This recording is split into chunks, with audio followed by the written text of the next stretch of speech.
Hi, everybody. It's Professor Healy again here. And joining me very soon will be Colleen Hammond, who is the newest editor-in-chief of the Duquesne Duke, our student newspaper at Duquesne University. Colleen is an outstanding student, fine young person, who is very deserving of such a title at such a great student newspaper. But that's not all Colleen has done so far in her career. She's already started working. Maybe not permanently at the place that she's at, but when she joins us here in a few moments, I'll have her kind of fill in the blanks after we get to see her smiling face. There's Colleen. Hi, Colleen. Can you hear me okay? Yes, I can. Thank you. So I was just singing your praises. Colleen is the editor-in-chief of the Duquesne Duke student newspaper. So she's going to be the latest in our sort of summer break series of young people who are doing very well in their fields. And Colleen's going to represent multi-platform journalism to that end. So Colleen, you're the newest editor of the Duquesne Duke, the editor-in-chief. Congratulations, well-deserved, fine choice. And if I understand correctly, you've sort of begun your career already. You're working this summer, if I'm not mistaken, somewhere, right? Yes, this summer through the Pittsburgh Media Partnership, I am working at the Tribune-Review. So I'm stationed out in Greensburg, and I'm kind of treated as a general assignment reporter. So I have a pretty wide range of stories that I've gotten to cover, and I'm really excited because they're things you wouldn't normally get to cover in kind of the weird vacuum that is student news. You know, universities are synthetic environments entirely. You know, we don't have the same age range, we don't have the same race demographics as every other, area and culture that you see around you, especially in the city of Pittsburgh or in the city of Greensburg. So getting to branch out and cover things, hard news related, feature related, issues of elder care, things that we don't normally get to cover in a student setting has been really special for me. That's terrific.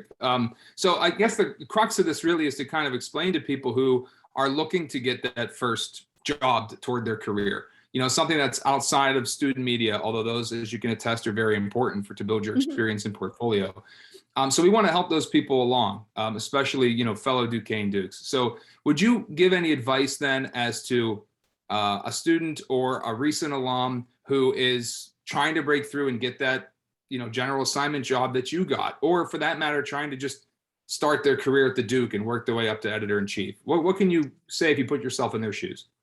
Yeah, absolutely. I think the biggest lesson that you take away first off is that being trustworthy in small matters makes you trustworthy in large matters. So treating every small story that you do, whether you are covering, an on-campus meeting, if you are doing, some kind of feature event, something going on at the library, no matter how small that event may be, treating that like it is a big, hard-hitting news story, having that same kind of level of importance and tone with it, that kind of structure and passion for the piece, no matter what it is, makes you significantly more trustworthy to your editors going forward. So things like communicating with your editors, things like meeting deadline very consistently are all really good signs that you will be able to advance and take on heavier stories and stronger roles within that organization. And that doesn't just go for student news, that goes for every place that you work, whether it's in, the field of media or not, that being trustworthy in those small things, being dependable, being reliable, and no matter how small the story or the project is, makes you very dependable and gives you opportunities to move forward.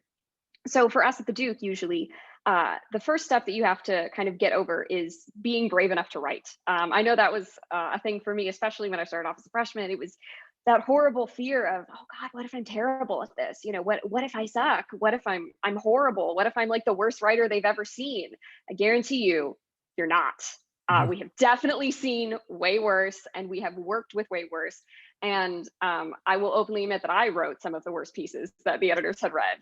It was that terrible fear, but once you get over that, opportunities are kind of limitless. In terms of really practical things to do, absolutely work at your student media. You are never going to get any kind of internship without having published clips. And a lot of places understand that you cannot get professional publication clips while you're still a student if you have not written anywhere before. So student publications are really vital to getting a job in this field, first off. In terms of getting internships and compiling writing samples, most places will ask for 3 to 5 clips when you're applying for a job. And the way I always kind of break it down, you have to, of course, tailor it a little bit to what position you're applying for. But if you're doing 3 to 5, what I usually like to do is one that really shows off my writing chops, something that has a really strong narrative structure, something that has a really good lead, something might be more of a feature piece or a personality profile, but something that really shows I am a writer and I know how to write. You also will want to have something that was done on deadline. So breaking news is also really important to include in there, just to show, hey, I'm a deadline writer. I've been out on the street. If you tell me go cover a protest right now, I can be outside my apartment in the next 5 minutes with my camera and my notebook ready to go and have a story to you, within the hour. That's really important to show people that you can do deadline, even if you are not specifically applying for a deadline oriented job. On top of that, things that you're really proud of, stories that you're passionate about, because the things you are most passionate about will definitely read through in your writing. I know that the most impactful and sometimes emotional interviews that you have with people end up producing the best stories. So always make sure that you include those as well. And if you are applying for a beat position, or the position has a focus on a specific segment of society or a specific issue, make sure, of course, that you include clips that feature that kind of writing. If you want to be a political writer, if you are applying for a job covering the state house, make sure that you have similar clips of maybe covering county government meetings or your local school board, just to show that there are parallels there. You understand the format, you understand the audience, and you understand what you're trying to achieve with your writing. Yeah, that's terrific. Thank you.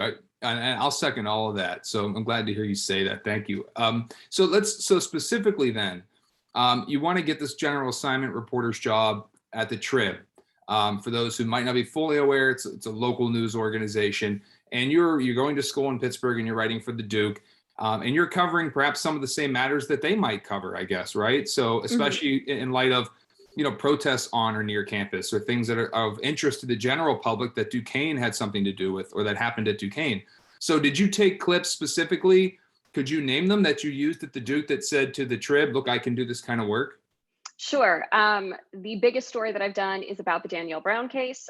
It became an award-winning piece later this year, which was really exciting for me. But that really showed it was the best, and probably will be for a while, the best clip that I have. It is a really complicated story. It's very nuanced. It was about a hot button issue. I wrote it on deadline. It's a denser piece. It's about a 25-inch story. So it's got a lot of meat to it. There are a lot of players. It's relevant. It shows a lot of news values and that I made good judgments there. All sides are represented fairly. It really shows off it's some of my best work, and I'm very happy to put that forward. And I always do when I'm applying to jobs, especially because then you get to bring up that it's an award-winning piece, and the photos that I took with it were also award-winning. So getting able to show that off and saying, like, not only am I proud of this work, but other people recognize this work is really important when applying for jobs. So I always use that one. Some of my other ones that I really enjoy using, I just wrote this piece at the Trib that I know is going to be like really good currency for me going forward in terms of a clip. It was about an autistic boy from Milwaukee who, to improve his communication skills, decided to become a food reviewer. So he goes around and he reviews restaurants. And it was a really delightful time just spending time with his family and talking to them about his journey. It wasn't some big, hard-hitting, nuanced piece. It was just a very charming kind of story, but it allowed me to put a lot of narrative flair on it, to really delve into the emotional aspect of it. So I'm really proud of that one. That story, I feel like it has a great lead. It flows like a conversation. It says everything it needs to say and has a good kicker quote at the end. It's just a nice piece. I also have another piece that I like to use. It was my final piece that I did at the Pittsburgh City paper this past spring when I was working there. And it was about a crisis pregnancy center that opened up in East Liberty that ended up really kind of disguising themselves. There were a lot of issues that people were raising, saying that they were trying to imitate an abortion provider in the area in terms of their marketing and where they had positioned themselves. And so there was, again, a lot of controversy. It's a hot button issue. There are a lot of sides that needed to be represented. And it's also it's difficult to talk about, It is a subject matter that not a lot of writers really want to tackle, especially at a Catholic university. It's one of the things that we don't usually cover or get to cover is issues of reproductive rights. So that was being able to expand your horizon and showing that you can do a wide range of issues of no matter how difficult is really important when I'm submitting my clips. So in terms of practical, the three that I go to, those are usually my top three that I will like to submit. And it shows a range of publications. It is student media and 2 professional publications. Yeah, that's great. And congrats on the award. Thank you. So one thing I heard you say that I want to reiterate or touch upon again is the need to show in journalism that you're not just covering something, but that you're telling a story. So, a bad clip to show, and I try to tell students this, would be one in which basically you're writing something that's, 200 words for the AP wire kind of thing that we practice a lot in class, where you're just getting the who, what, where, when, and why, like a summary lead. Because although that's important to be able to do, it doesn't really showcase yourself as a storyteller who can pick up on the nuance and the narrative aspect of it. So it sounds to me like you're sharing clips that are, of a feature-esque kind of, they're feature stories, or at least they're evergreen, or they'll be enjoyable 10 years from now because of the way that you wrote the story. Because you didn't do a summary lead, you did a delayed lead, and it showcased your skills. But if you were to do something that was a summary lead on deadline, you would want to point out during your interview, like, I wrote this one in 30 minutes, right? So that's when it was 500 words and it's very clean, and I turned it in on deadline right before we went to print. But you'd have to preface that, right, when you show it off as your clip. Absolutely, which is why I typically don't pick pieces like that when I'm submitting, just because most of what I do is on deadline, and all 3 of the stories that I just mentioned, all of them I wrote on deadline, and all of them I wrote in under 2 hours. Wow. Yes, I am a big deadline writer. I love it. If you were that nerdy That's the best kid, of both yeah, worlds then for you. absolutely. Just because it's really vital to get used to writing on deadline. And if you treat every piece like it is on deadline, I think it makes the editing process then significantly easier. Even if you have, weeks on end, if you are doing a big enterprise piece, being able to crank out the material and say, okay, where are the holes in the story? What still needs to be added? I think is really crucial and a skill that you can show off very easily in a newsroom, and super impressive. Right when you start these jobs, having really quick turnover is essential. It's the first thing, that kind of got, I'm in a room full of other interns. And what I think has made my editors notice my work at Trib is being able to have that really quick turnover. Okay, so let's rewind. You mentioned the city paper. Let's imagine you're in the shoes of a freshman or sophomore who's thinking about joining the Duke or has just joined the Duke, basically walk past the newsroom and grab an application, right? Or reach out on social media somehow to start to get the introduction. Then you become, you get a tryout more or less, and you start submitting articles. And then you start to make it at the Duke a bit. How do you then go to something like the Pittsburgh City paper, and then obviously later the Trib? Can you give us specifics as to where you learned that job was available, and then how you went about applying it? Like, did you have to pull strings with contacts? How did you actually get an interview? The city paper, I did not have to pull any strings or any contacts, although I highly recommend if you have strings to pull and you have contacts. Part of it was that other members of the Duke staff had done well there in the past, which is totally out of my control. And that's another important thing to remember, is that sometimes you will get rejected from jobs through really no fault of your own. It is because, that person reviewing your application has had a bad experience in the past, either with somebody of a similar age group than you, of a similar demographic than you, who came from, a school that you did and didn't do as well as you might. So it is not always based on like, oh God, I'm a bad person, like I'm a bad writer, I'm a bad journalist. Those feelings are going to come. But it's really important to remember that sometimes you can get rejected for things that are entirely out of your control. But luckily at the city paper, the Duke staff had done very well there in the past. I knew that a friend of mine had worked there before, so I knew they took interns. I knew that it was kind of a year-round thing that they take, spring, summer, fall. And I just kind of decided, I was like, well, I have the time. Why not? Went on their website, contacted their editor-in-chief, let her know that I was interested in working there, sent in my clips, and based on my clips, they offered me an interview. And they ask really good, thought-provoking questions. They kind of want to get a feel for who you are as a writer, who you are as a person, and kind of see where your priorities and philosophies lie. So make sure that you know why you do what you do is kind of a big thing in interviews. Are you a storyteller? Do you think that democracy and upholding it is important? Why did you get into journalism? Make sure that you have that kind of focus when you're going into an interview. And then for the Trib, literally, I just saw it on Twitter. I saw that the Pittsburgh Media Partnership was a thing. It is in its first year. Essentially, it is a nonprofit organization that is a conglomerate of multiple media outlets across the city. So things like Presente, the Latino magazine, the Jewish Chronicle, the City Paper, the Trib. There's about a dozen news organizations that opted into this partnership and said, we want to have interns, but that's kind of expensive. How do we, offset the costs while still giving, students these opportunities? And so they all got together, they paired with a nonprofit. It's through Point Park. And we all get paid through Point Park while we are still being, kind of divvied out across newsrooms. So I got lucky enough that the Trib picked me. I have no idea why, but I sent in similar clips, and I'm very lucky to be there now.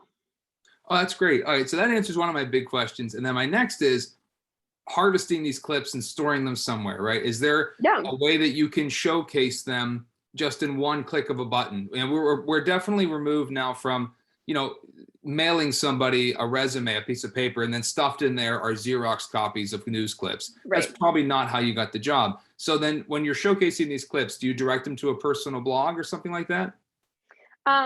You can try to make it as easily accessible as possible. So having links to where they were originally published is really beneficial because they can see it then in the layout and in the format it was intended to be in. So showing somebody, a page of something that I've done at the Duke not only shows off like, oh, hey, like, look at this article I wrote. It's also look at this picture I took and look at this layout design I did, all wrapped into one without really screaming, oh, this is my clip. So a simple PDF of a page you did can be easy enough.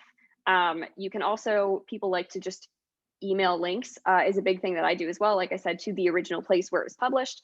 But I also have a website that is kind of more of a backlog for me. Anytime I have a really strong story that I'm really proud of, I will add it onto there in its appropriate section.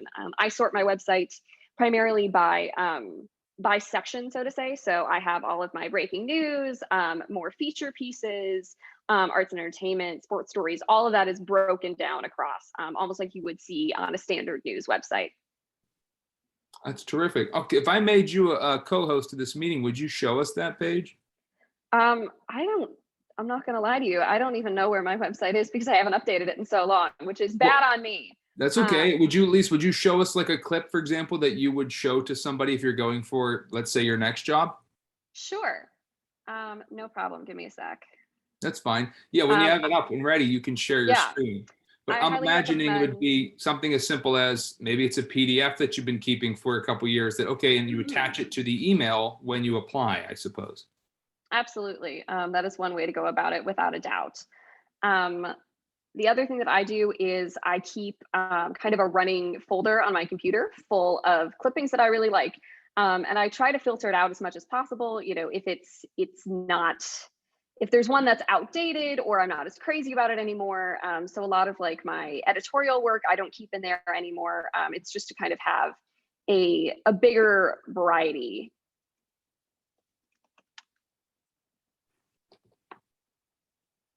Pardon me as I pull this up. No problem. Thank you for doing this. No problem.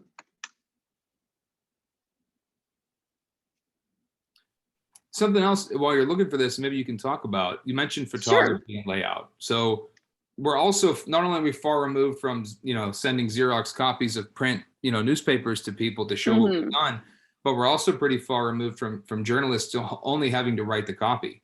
So you're trying to showcase other things you can do, because when you're going to the protest or you're going to some other story, even when you're going to profile somebody, you're probably taking a picture of them during the interview or maybe a video.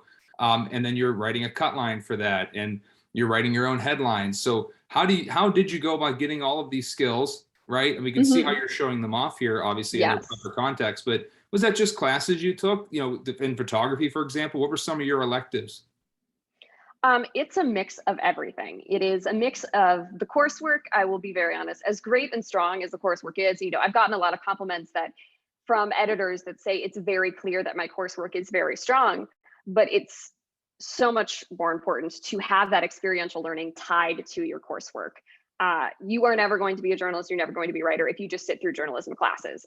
It is a very active field. You have to be in there, in the thick of it, working as much as possible and getting these clippings and getting these stories. I got insanely lucky.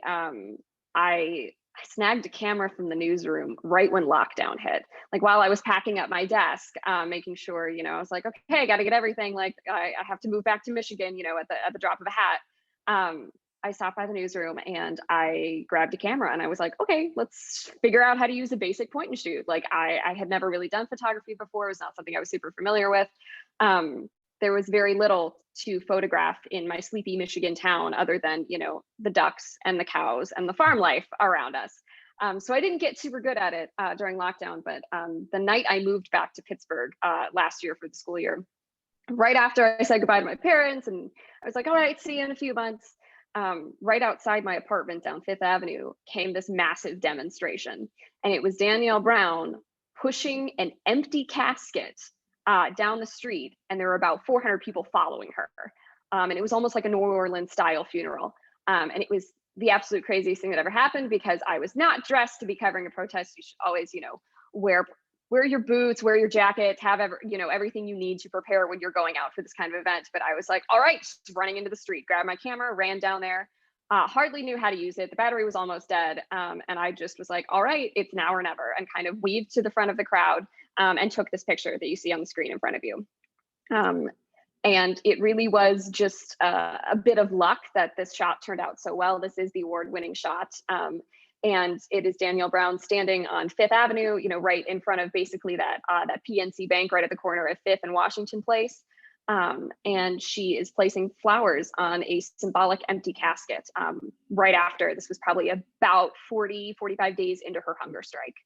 So it was a very intense kind of thing, but you only get these opportunities if you take these chances. So even if I was not going to get some stellar image, I still wanted the experience of running into the street and being ready to go at any moment. Also, probably the biggest thing that I can recommend is that if somebody knows something that you don't, ask them to teach you. You know, there are so many other talented students that I work with in the department that were able to teach me so many things, you know, while I'm just starting off.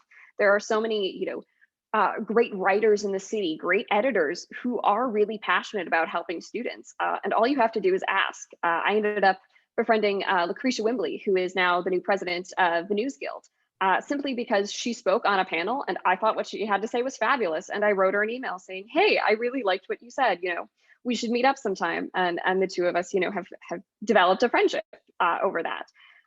It's a really special thing to ask people for help, which I know can be really humiliating and can be very anxiety ridden and very fearful.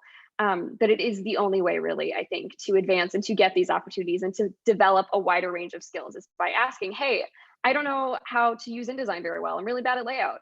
What are you doing? You know, that's working. You know, I have never worked in audio before. Can you teach me how to do this? Can you show me how to use this specific program? And going out of your way to take time to practice these skills, you know, not just in a classroom setting. That's terrific. Okay, thank you. You know, that was really helpful. Yeah, I'd like to add, I know when I was doing the job full time, I used to keep a yellow like construction jacket in my trunk because anytime I was at a flood or a fire or something, I would put it on and then people would get out of my way because they assumed I was working. But it also it was safety too, so that cars wouldn't hit you and things like that. But if you're prepared all the time, I'm driving past somewhere and there's a dumpster on fire and I throw the jacket on and then people are getting out of my way because I have a big camera and it looks like I, you know, belong there. Yeah, always be prepared. That's really helpful to hear. Thanks for sharing that with us. Thank you for helping people. I think this will help some people. We've gotten good feedback on these videos, and I couldn't think really of too many people better to ask to do this. So thank you so much for taking time, and I can't wait to see you back on campus this fall and see what you do. Yeah, no problem. It'll be great. Glad to help. Well, have a great rest of your break. Thanks. You too. Bye-bye. All right, bye, Colleen.